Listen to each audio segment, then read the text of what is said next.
Nama saya Stella Dinda Dian Adisti dengan NIM 232 1010 413. Di sini saya akan mempresentasikan materi saya yang berjudul Perkembangan Fisik dan Kognitif pada Masa Anak-anak Awal dengan tema Perkembangan Masa Anak-anak Awal. Ada 3 poin penting dalam bab ini. Yang pertama, perkembangan emosi dan kepribadian. Yang kedua, keluarga. Yang ketiga, hubungan teman sebaya, bermain, dan televisi. Yang pertama, perkembangan emosi dan kepribadian. Di sini ada 4: diri sendiri, perkembangan emosional, perkembangan moral, dan jenis kelamin. Yang pertama, saya akan menjelaskan tentang diri sendiri. Di masa anak-anak awal ini, seringkali mereka akan memberikan deskripsi diri yang melibatkan anggota tubuh seperti harta benda yang mereka punya dan aktivitas fisik mereka. Yang kedua, perkembangan emosional. Pada masa anak-anak awal, mereka akan mengalami emosi seperti kesenangan dan ketakutan.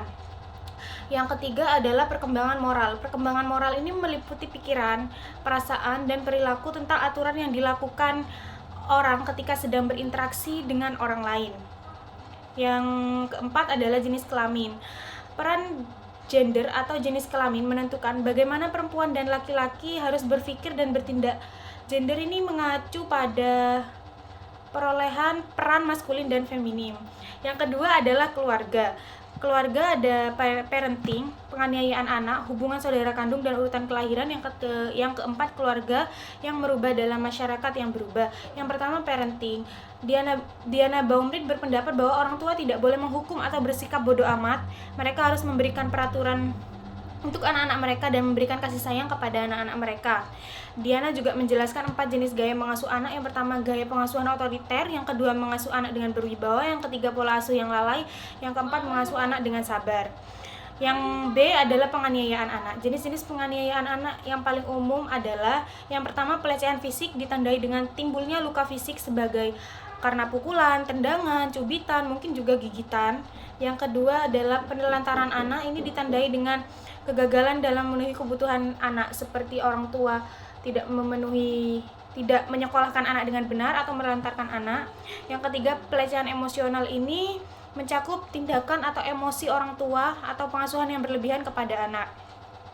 Hubungan saudara kandung dan urutan kelahiran. Ada 3 karakteristik. Yang pertama, kualitas emosional dan hubungan baik, emosi positif maupun negatif. Yang kedua adalah keakraban antara saudara kandung.